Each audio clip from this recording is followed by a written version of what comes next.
Fala, engenheiros! E hoje vamos para mais um vídeo da série Minuto Dyna. Vamos para o quinto vídeo dessa série. E hoje vamos dar sequência a mais uma aula da parte de aquecimento. Vamos continuar explicando o software LS Dyna. Mas antes, não esqueça de clicar em curtir, inscreva-se no canal e envie para aquele amigo que gosta do assunto. Vamos nessa! Então, no último vídeo, eu comentei que nas versões anteriores a 4.7 existiam duas interfaces da tela gráfica. Então, eu abri aqui a versão 4.2, que é a que eu tinha instalado no meu computador, só para demonstrar melhor como seria essa integração entre a interface antiga e a interface nova. Como eu comentei naquele vídeo, a interface gráfica nova do software é essa mostrada na tela, que é basicamente muito similar a encontrada na versão 4.7, que é a que a gente vai estudar. Porém, a gente tinha a opção de trocar para a interface antiga. Como o OLS Prepost tem muitos usuários antigos, a maioria desses usuários acabavam utilizando a interface gráfica antiga. Então, clicando na tecla F11, automaticamente esse software trocava para a interface velha. Que a interface velha ela é muito mais pesada visualmente quando comparado com a interface nova. Ela não tem nenhum desenho de ícone, é todo por iniciais das principais ferramentas. Então ela é muito mais difícil de entender onde estão localizados seus ícones quando comparado com a interface nova. Então, trocando novamente para a interface nova, apertando a tecla F11, a gente tem aqui então a interface, como eu comentei, a interface nova. Então, dando sequência à configuração do LS Prepost, vamos voltar para a nossa versão 4.7, onde a gente tinha a interface nova. Vamos então agora aprender como eu utilizo a configuração do LS Prepost para utilizar no dia a dia. A primeira configuração que eu faço, e vale lembrar que essa configuração ela é permanente, não precisa fazer toda vez que você abrir o software. Então, a primeira configuração, eu venho aqui na aba View e seleciono a opção Texto e ícone na barra de ferramenta direita, que é exatamente essa opção que está marcada. Ao clicar nessa opção, automaticamente a barra de ferramenta do lado direito, agora ela tem o ícone e logo abaixo desse ícone ela tem algum texto descritivo que facilita a visualização do que seria esse ícone. Novamente na mesma aba View, eu seleciono a mesma opção agora para a barra de ferramenta inferior.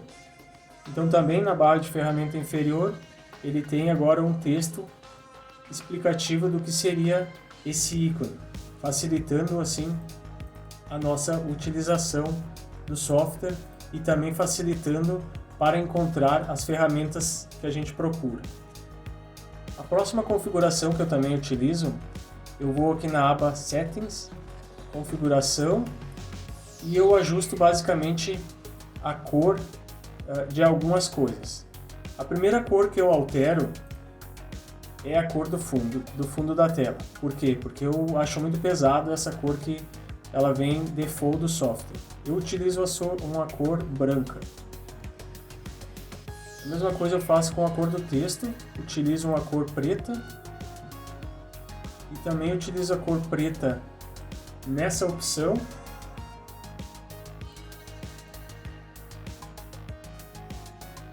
E também na Triad Color eu também utilizo uma cor preta. Então, depois de selecionar todas as cores correspondentes, eu dou um OK. Então, dando sequência, agora eu vou explicar o restante dos comandos desse software. A primeira coisa que vamos fazer para dar sequência na explicação dos principais comandos do software, eu vou criar uma geometria simples para, a partir dessa geometria, explicar como se movimenta, gira, onde se troca a vista de visualização desse componente. Então eu venho aqui na parte superior, que seria de geometria, vou criar uma superfície plana com dimensões de 1 por 1. Então eu dou aplicar, ele fica automaticamente com as dimensões 1 por 1, fechar. O segundo passo que eu vou fazer, eu vou criar uma malha qualquer para essa geometria. Então eu vou aqui na aba de Mesh, eu vou criar uma malha automática, que seria essa opção, Auto Mesh. Vou criar uma malha do tipo tamanho, vou dizer qual o tamanho de elemento que eu quero. Eu quero um elemento com tamanho de 0,1. Eu seleciono a superfície ou o componente desejado e dou um Mesh. Automaticamente, como a gente criou um componente, uma superfície com dimensões de 1 por 1, e selecionamos o tamanho de elemento de 0,1, ele criou 10 elementos por aresta. Eu vou aceitar essa malha. Então, quando a gente cria uma malha no componente, ela fica com uma visualização muito ruim. O que a gente pode fazer é vir aqui na parte superior, que é o que a gente chama de árvore de projeto. Nessa árvore de projeto, eu posso selecionar se eu quero visualizar somente a malha, que é esse caso, ou eu posso visualizar somente a geometria. E também eu posso deixar as duas visíveis. Para isso, então, basta só eu clicar nessa caixinha e marcar ou desmarcar. Então, para explicar a parte de visualização, eu vou deixar somente a geometria visível. Na barra de ferramenta inferior, eu posso alterar que tipo de visualização eu quero para a geometria. Seriam basicamente essas três opções, onde eu posso deixá-la transparente, mostrando a geometria sem as arestas, ou mostrando a geometria com as arestas. Agora, trocando para a parte de malha, ocultando a geometria, eu tenho mais tipos de visualizações que eu posso mostrar. Eu tenho todos esses tipos de visualizações. Eu posso deixar a malha visível, ou eu posso vir selecionando o tipo de visualização que eu acho mais adequado. Geralmente eu utilizo essas duas visualizações, ou geralmente nem a malha eu deixo visível, dependendo do tipo de situação. Agora, com a malha visível, eu vou explicar como é que se faz a movimentação, rotação, translação desse componente. Então, aqui na barra inferior, a gente tem vários tipos de ferramentas. A primeira ferramenta que eu vou mostrar é a ferramenta autocentralizar, que a função dela é justamente como o próprio nome diz, ela centraliza o componente na tela. Então vem aqui o movimento lá para o canto componente, fazendo o teste, clicando nessa ferramenta, automaticamente centraliza o componente na região central da tela. A segunda opção seria a de zoom, zoom in, aproximar.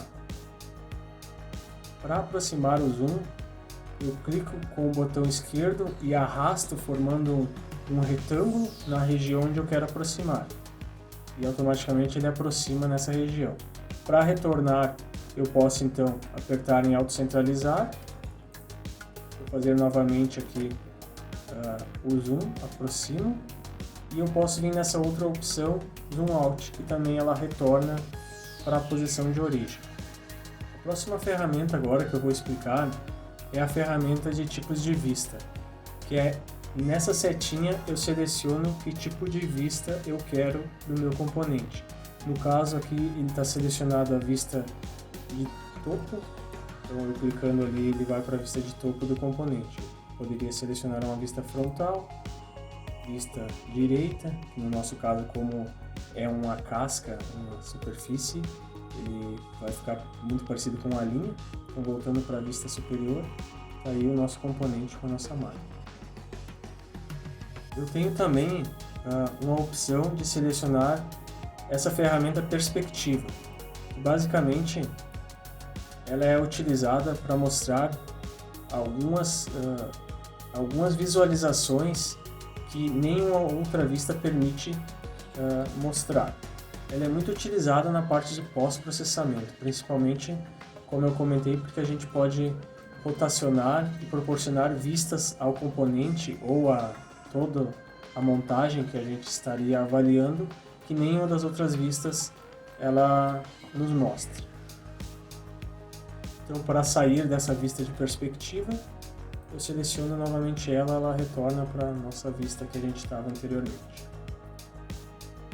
Agora, eu vou mostrar como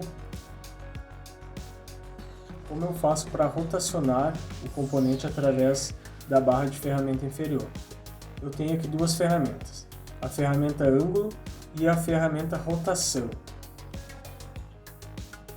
A ferramenta ângulo, ela serve quando a gente quer rotacionar o nosso componente num ângulo específico. Como exemplo aqui, vamos selecionar um ângulo de 30 graus. Então como é que eu faço? Nessa ferramenta, eu clico com o botão direito do mouse, ele vai abrir a caixinha de editar. Com o botão esquerdo, eu seleciono o valor já existente, digito o ângulo que eu quero, no nosso caso 30 graus, dou um Enter, automaticamente ele foi para o ângulo de 30 graus. Só que, e se eu quisesse um ângulo de menos 30 graus? Então, se eu quisesse um ângulo de menos 30 graus, eu vou com o botão esquerdo, ele faz a alteração entre o ângulo positivo e o ângulo negativo do valor que eu selecionei. E aqui, nesse eixo de rotação, nessa ferramenta, eu seleciono o eixo de rotação. Então, eu clico aqui com o botão esquerdo, ele executa a rotação no ângulo de 30 graus em relação ao eixo X. Conforme eu vou clicando, ele vai rotacionando o nosso componente, o ângulo selecionado, no eixo que a gente está utilizando. Só que, e no caso, se eu quisesse rotacionar em outro eixo, então eu venho com o botão direito, clico nesse mesmo botão, nessa mesma ferramenta, e ele troca o eixo onde a gente quer rotacionar o componente. Então aqui ele trocou para o eixo Y, clico com o botão esquerdo do mouse, ele está rotacionando 30 graus agora em relação ao eixo Y. Novamente agora eu quero rotacionar em relação ao eixo Z, então eu clico de novo com o botão direito do mouse, na ferramenta rotação, e ele trocou o eixo, clico com o botão esquerdo, ele executa a tarefa. Então agora vamos aprender a fazer a movimentação do nosso componente na tela. Vamos primeiramente centralizar o componente aqui na região central da tela. Existem algumas possibilidades de a gente fazer tanto girar o zoom e a translação do componente através do mouse. Eu utilizo da seguinte maneira, mas lembrando que existem outros. Eu sempre pressiono a tecla Ctrl e caso eu queira girar esse componente, então com a tecla Ctrl apertada, eu aperto também o botão esquerdo do mouse e movimento o mouse em alguma direção. Se eu movimento o mouse para a direita, a peça vai para um lado, movimentando para a esquerda vai para outro. Para cima, para baixo, eu faço círculo com o mouse, ele está então girando o nosso componente em relação à sua coordenada local. Agora novamente, segurando o botão Ctrl, com o botão direito do mouse pressionado agora e movimentando o mouse, ele vai aproximando o zoom ou afastando o zoom do componente. Outra função que a gente tem, segurando a tecla Ctrl, pressionando o botão do meio agora do mouse, o Scroll, segurando ele e movimentando o mouse para algum lado, ele vai transladar o nosso componente. Lembrando que sempre deixando pressionado a tecla Ctrl. Uma outra função que também a gente tem para dar zoom é segurando a tecla Ctrl e girando o scroll do mouse. Girando para um lado, girando para o outro, ele dá zoom. E também aqui a gente pode combinar opções, né? Conforme a gente vai pegando mais experiência no software, a gente começa a fazer essas atividades um pouco mais rápido, mas no começo é um pouco diferente mesmo.